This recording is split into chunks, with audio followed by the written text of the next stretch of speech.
할렐루야. 고종황제의 밀사였던 헐버트라는 분이 이런 말을 했습니다. 이 세상에서 관습적인 노인복지가 가장 완벽하게 된 나라가 조선이라고 말했습니다. 미국의 공사였던 샌즈라고 하는 분은 그의 회고록에서 나의 노년을 위해서 조선 땅에서 다시 태어나고 싶다라는 말을 남겼습니다.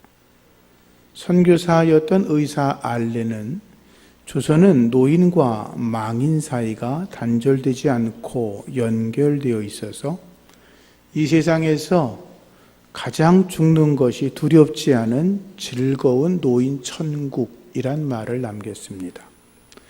그들은 조선에 사는 동안에 조선의 효 문화에 대해서 칭찬을 아끼지 않았습니다. 그런데 지금은 동방예의지국 효도의 나라라는 말이 무색할 정도로 세상이 많이 변하고 말았습니다. 연세가 지긋하신 분들에게 소원이 뭡니까? 라고 물으면 하나같이 대답하는 말이 있습니다. 건강하게 사는 거죠. 그러십니다. 그리고 또 하나를 말씀하시면 자식들이 잘 됐으면 좋겠다라고 그럽니다. 어른들의 소원이 어디 있겠습니까? 한동안 9988234라는 말이 유행했습니다. 99세까지 팔팔하게 사시다가 이틀만 아프고 3일째 되는 날 천국 가시라고. 저도 가끔 그렇게 기도합니다. 하나님, 저도 팔팔하게 살다가 한 이틀만 아프고 3일째 천국 갔으면 좋겠습니다. 100세 시대가 되었으니 더욱 건강하시기를 축복합니다. 장수하시면서 육체적으로 건강하게 사시려면 자기의 몸에 맞는 음식을 잘 선택해서 드셔야 합니다. 적당한 운동도 하셔야 합니다. 운동은 신이 내린 보약이란 말이 있습니다. 잘 걷고 두 다리가 튼튼할 때 열심히 걸으셔서 건강을 유지하시기 바랍니다. 운동할 형편이 안 되면 스트레칭이라도 해야 합니다. 그래야 굳은 몸이 잘 풀어져서 혈액이 순환되고 건강하실 수 있습니다. 그런데 나이가 드실수록 좋은 친구를 사귀어야 합니다. 마음 터놓고 이야기할 수 있는 좋은 친구가 있는 분들이 더 건강하고 장수한다고 하지요. 특별히 교회 생활하시면서 좋은 친구들 많이 사귀셔서 함께 대화하고 즐겁게 함께 식사 나누시면서 건강하고 행복한 노년을 보내시기 바랍니다. 그런데 무엇보다도 더 중요한 건 마음이 편해야 합니다. 내 마음이 평안해야 모든 것이 좋은 것입니다. 예수 잘 믿으시고 하나님의 은혜 많이 받으시고 예수님의 성품을 닮아서 덕을 세우고 교회 안에서 여러분들이 서로 사랑하면서 살아가면 여러분이 주님 안에서 건강하시고 장수하실 줄로 믿습니다. 항상 기뻐해라, 쉬지 말고 기도해라, 범사에 감사해라 말씀처럼 항시범하면서 주님 안에서 평안하게 사시다가 천국에 이르시기를 축복하고, 특별히 어른들을 모시고 있는 자녀들은 부모님에게 효도하시기를 부탁을 드립니다. 성경은 땅에서 장수하고 잘 되는 비결을 말씀하고 있습니다. 십계명의 말씀 보면 출애굽기에 내 부모를 공경하라 그리하면 너희 하나님 나 여호와가 내게 준 땅에서 생명이 길리라 라고 하였습니다. 신명기 5장에 나오는 십계명의 말씀에는 너는 내 하나님 여호와께서 명령하신 대로 내 부모를 공경하라 그리하면 내 하나님 여호와께서 준 땅에서 내 생명이 길고 복을 누리리라 그랬습니다. 이 십계명의 말씀을 사도 바울이 이렇게 다시 연결해서 말합니다. 자녀들아 주 안에서 너희 부모를 순종하라. 이것이 옳으니라. 내 아버지와 어머니를 공경하라. 이것은 약속 있는 첫 계명이니 이로써 내가 잘 되고 땅에서 장수하리라. 주 안에서 순종하시기를 바랍니다. 우리가 잘되고 장수하는 비결은 주 안에서 부모님에게 순종하는 것입니다. 여러분의 자녀가 잘되고 형통하기를 원하시면 우리의 자녀들이 하나님에게 순종하고 부모님에게 순종하는 법을 가르쳐야 합니다. 그것이 자녀가 형통하게 되는 길입니다. 자녀들은 부모님에게 순종해야 합니다. 그것이 바로 자기의 앞날을 복되게 하는 것이기 때문입니다. 그러기 위해서 부모가 먼저 하나님에게 순종하고 자녀는 하나님에게 순종하는 부모님의 모습을 보고 하나님에게 순종하고 부모에게 순종하면 그 가정은 하나님의 나라 천국이 되는 것입니다. 부모가 하나님의 돌보심을 받고 자녀가 하나님의 통치를 받고 그 가정이 다 하나님의 인도를 받으니 그거야말로 천국 가정 아니겠습니까? 여러분의 가정이 천국 가정 되기를 축복합니다. 요셉이 애굽 땅에 내려갔다가 국무총리가 되었습니다. 기근이 일어나면서 형들이 곡식을 사러 애굽으로 찾아왔습니다. 그때 요셉이 자기 형들에게 아버지가 살아계시냐라고 묻습니다. 형들이 우리 아버지가 아직도 살아계신다라고 이야기합니다. 그때 요셉이 말하죠. 당신들은 속히 아버지에게로 올라가십시오. 가서 말씀하기를 아버지의 아들 요셉이 죽지 않고 살아있으니 그 요셉이 말하기를 내가 애굽의 총리가 되어 전국의 주로 세워져 있는데 지체하지 말고 내게로 내려오시라 이 말씀을 전하라고 말합니다. 요셉은 자기 아버지가 기근으로 고생하는 걸 조금도 원치 않았습니다. 잠시라도 찰나라도 자기의 아버지가 고통 중에 있는 걸 원하지 않았다는 거죠. 그래서 지체하지 말고 속히 내게로 내려오십시오 라고 말을 했던 것입니다. 자기와 배다른 형들이 자기를 죽이려고 하지 않았습니까? 자기를 노예로 팔아먹지 않았습니까? 그런데도 요셉은 아버지에게 말합니다. 제가 아버지와 아버지의 자식들과 그의 모든 식속들을 내가 다 책임지겠습니다. 왜? 그것이 바로 아버지의 마음을 평안하게 하는 것이었기 때문인 것입니다. 다윗이 이스라엘이 블레셋과 전쟁을 하고 있는 중에 아버지가 심부름을 시킵니다. 이놈아 너 전쟁터에 나가 있는 너 형들에게 음식을 좀 가져다 줘 라고 명합니다. 전쟁터가 얼마나 위험한 곳입니까? 그런데 다윗은 두말하지 않고 아침에 일찍이 일어나서 아버지의 심부름을 합니다. 전쟁터까지 찾아가서 자기 형들에게 음식을 가져다 줍니다. 그러다가 골리앗을 쓰러뜨리지 않습니까? 한 번은 다윗이 사울 왕에게 쫓겨서 도망다니고 있었습니다.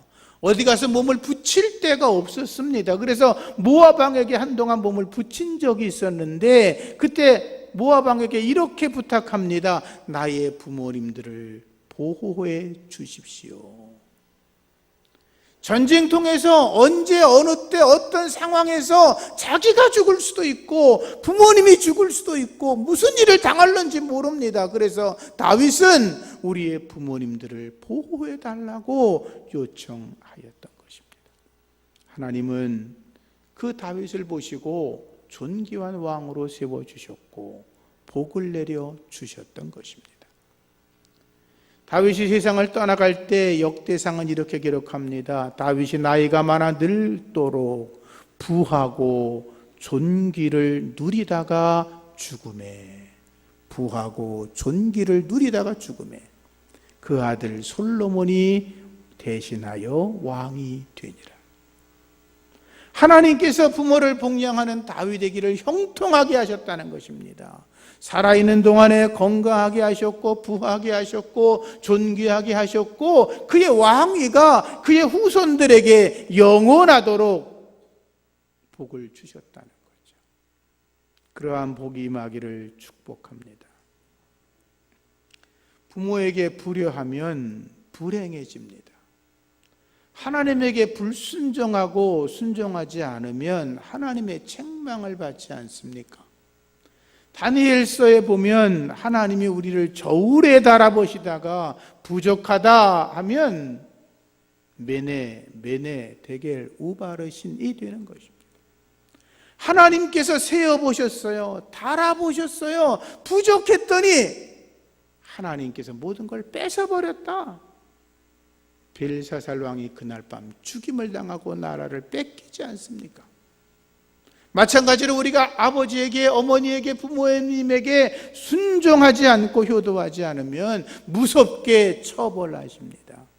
잠언 30장 17절에 보면 아비를 조롱하며 어미 순종하기를 싫어하는 자의 눈은 골짜기에 까마귀에게 쪼이고 독수리 새끼에게 먹히리라 라고 했습니다. 삼손의 부모님은 자식을 낳을 수 없는 분들이었습니다. 그런데 여호와의 사자가 나타나서 말하죠. 보라, 네가 본래 임신하지 못하였으므로 출산하지 못하였으나 이제는 임신하여 아들을 낳을 것이라 라고 했습니다. 네가 태어날 아기에게 포도주와 독주를 마시게 하지 마라. 부정한 음식 못 먹게 해라.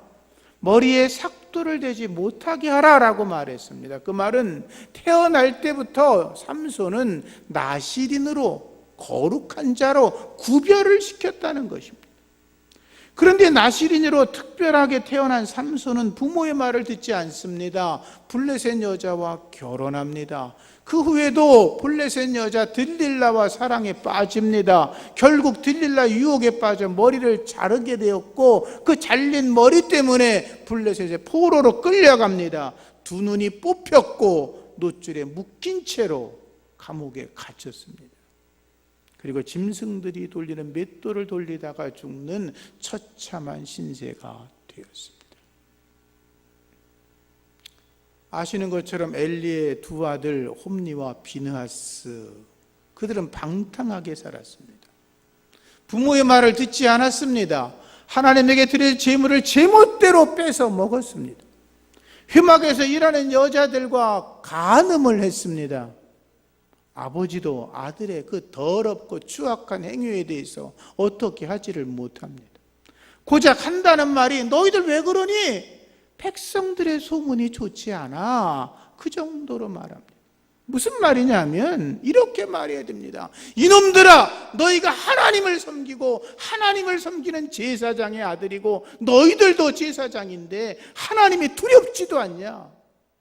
하나님 앞에 저주받을 짓을 하고도 회개도 하지 않냐? 책망했어야 마땅했습니다. 내가 하나님의 눈밖에 난 것에 대해서 겁도 나지 않느냐고 호통을 치며 그들을 매질을 해서라도 고쳤어야 됩니다. 그런데 엘리도 그러지 못합니다. 사람들의 눈에, 사람들의 입방아에 오르내리는 것은 걱정이 됐지만 하나님 앞에서 잘못하는 것은 생각조차 하지 않았습니다. 그게 죄입니다. 여러분의 자녀들을 하나님 앞에서 바르게 양육하시기를 축복합니다. 결국 홈니와 비느하스가 저주를 받아서 블레셋과 싸우다가 한날 죽고 말지요. 그의 아버지도 죽지요. 우리말에 3살 버릇 80까지 간다 하는 말이 있습니다. 옛날 말 같지만 과학적으로 맞습니다. 자녀 교육을 하는 사람들은 다 압니다. 아이들이 만 2살 되기 전에 이미 인격이 다 형성됩니다. 그래서 어머니 뱃속에서 아이들이 있을 때, 잉태됐을 때 태교화해야 된다는 것은 그게 중요한 겁니다. 어머니가 어떤 말을 하고 어떤 행동을 하고 어떤 생각을 하고 어떤 책을 읽고 어떻게 살아가느냐가 그 태중에 있는 아이에게 그대로 전해지는 것이고, 그 아이가 태어나서 2살이 될 때까지 그 아이를 어떻게 사랑을 주었느냐 아니냐에 따라서 그 아이의 인생이 이미 결정이 되어 있다는 거예요.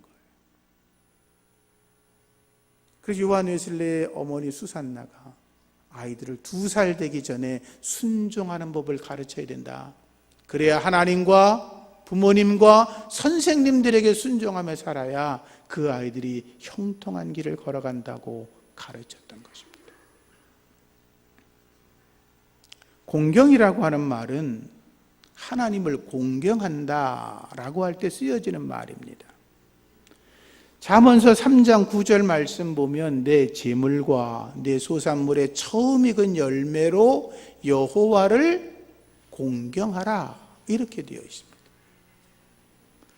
출애굽기 20장의 말씀도 내 부모를 공경하라 라고 되어 있습니다.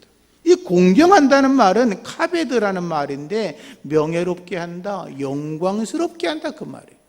하나님을 영광스럽게 하는 것처럼 너희 부모를 영광스럽게 하라는 거예요. 하나님을 너희가 가장 높은 그런 가치를 가지고 섬기는 것처럼 너희 부모님을 가장 높은 가치를 가지고 섬기라는 거예요. 하나님을 섬기듯이 너희 부모를 섬겨야 되고, 그리고 하나님께 순종하듯이 부모님에게 순종하라는 것이 성경의 가르침인 거예요. 공경하라. 그런데 예수님 당시에 유대인들이 고르반이란 말을 썼습니다. 고르반이란 말은 본래 하나님께 드린 예물이라는 것입니다. 제가 여기 있는 것을 하나님께 드렸어요? 그럼 고르반이라고 하는 겁니다. 그런데 예수님 당시에는 이들이 이 고르반의 말을 다시 좀 바꾸어서 뭐라고 사용했냐면 하나님께 이것을 헌물하겠다고 내가 약속했어 라고 하는 말로 바뀌었습니다. 이미 드려진 게 아니라 이제 드릴 거야. 그래서 고르반이라고 했다는 거죠. 그런데 하나님께 드리겠다고 고르반하면 그 순간 이건 누구 거가 돼요? 하나님의 것이 돼요. 그래서 여러분들이 하나님에게 드리기로 작정을 하는 것들은 하나님에게 드리는 게 마땅하지요. 그런데 유대인들이 이것을 고르반이라고 했는데 고르반에서 하나님께 드렸냐 하면 드리지 않았어요.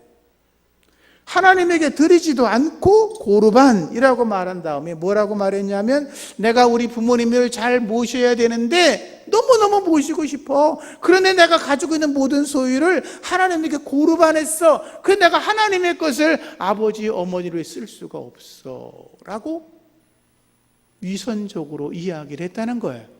하나님께도 안 드리고 부모님에게도 사용하지 않고 자기 욕심대로 썼다는 거죠. 그러니까 하나님께 다 드렸다고 말을 하니까 부모님께 쓸 것이 없다는 거잖아요.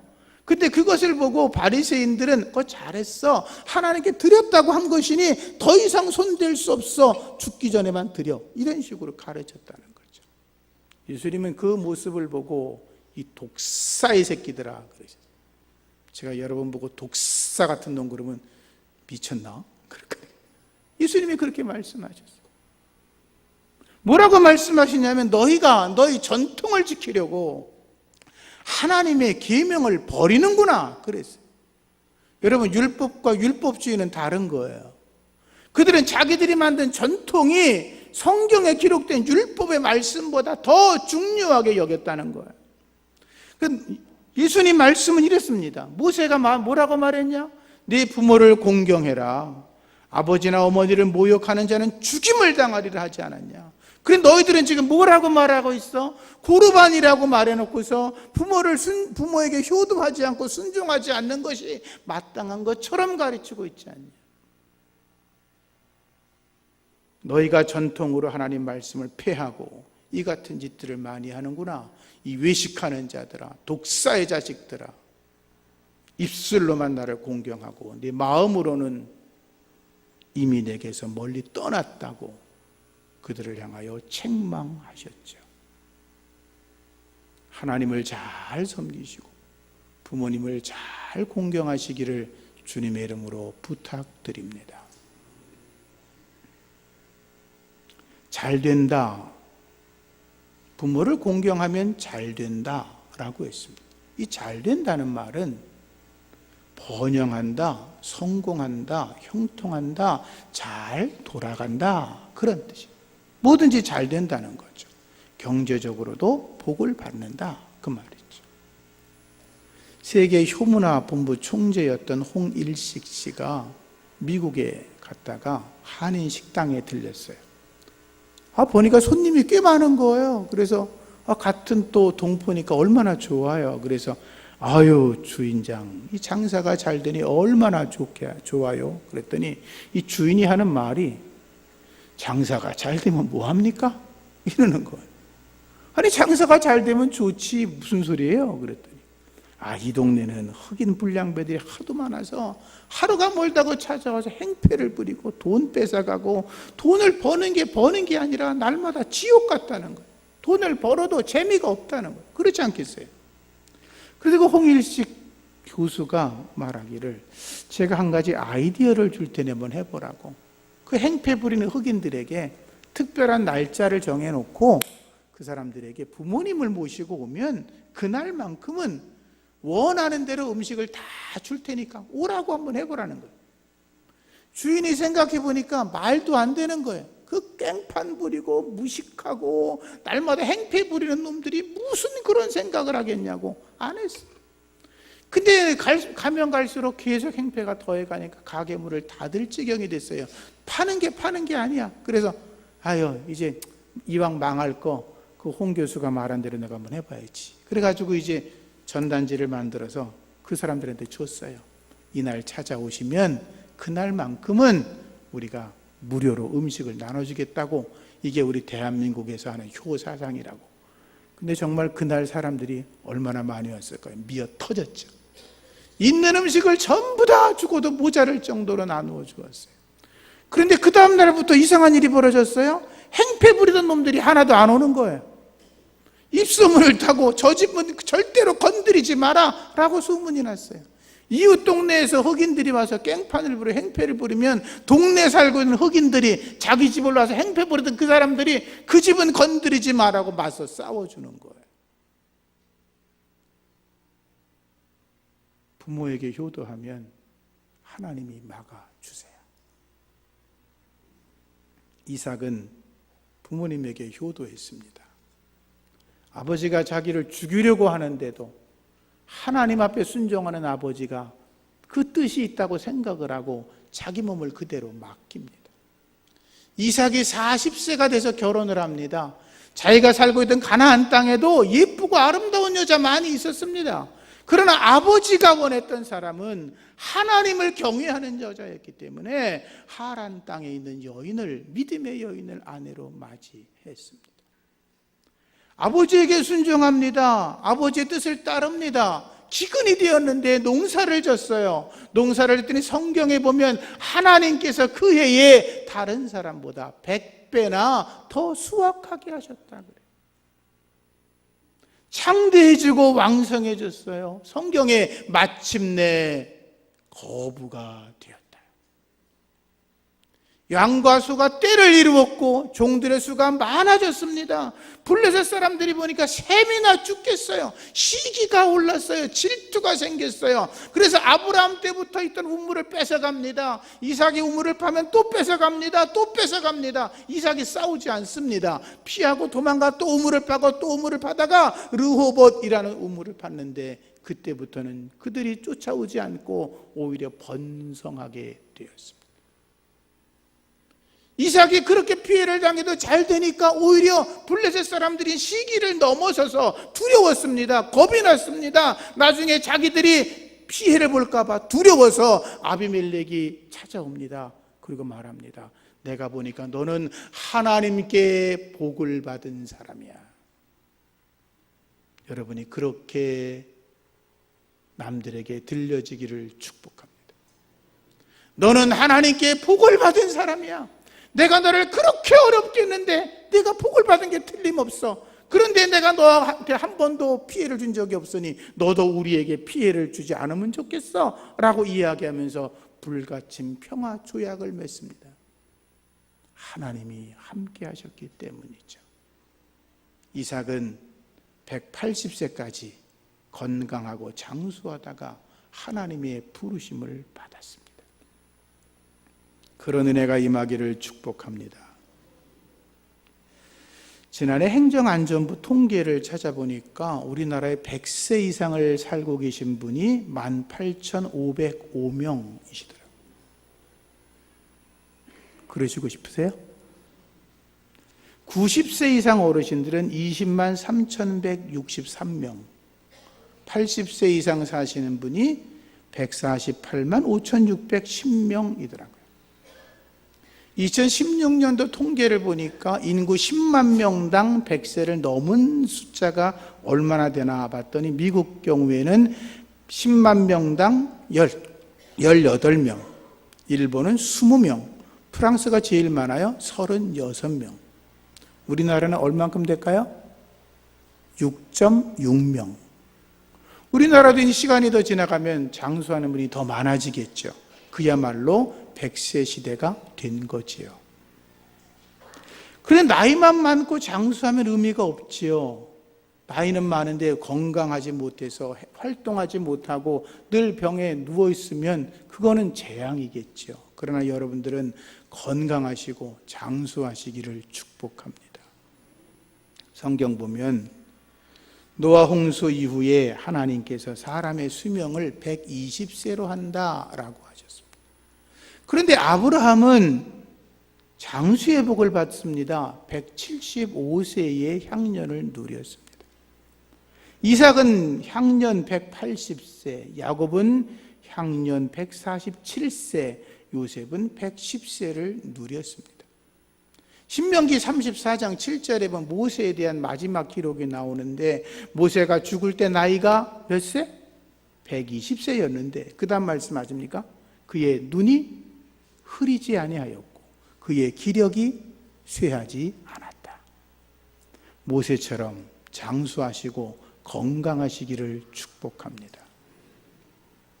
마지막으로 아직도 부모님들이 살아계시는 분들은 효도하시기를 바랍니다.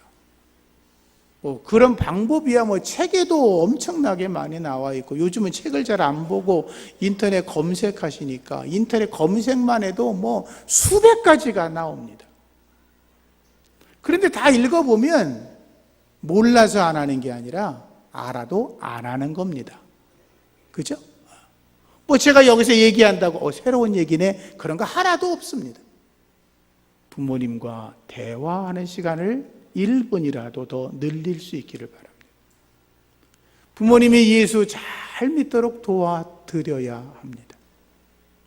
부모님의 마음을 평안하게 하고 함께 식사도 하고 건강하시면 가까운 거리라도 여행도 하고 꼭 빠뜨려서 안 되는 건 용돈도 드려야 됩니다. 어른들이 용돈 받으면 어디다 두는지 아시죠?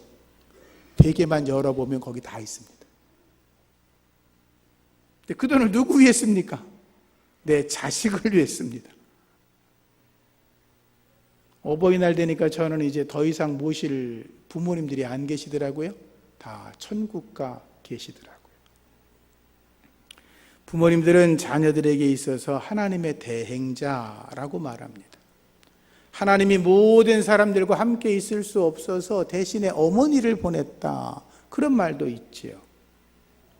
효도할 수 있을 때가 많은 것 같아도 그렇지 않습니다.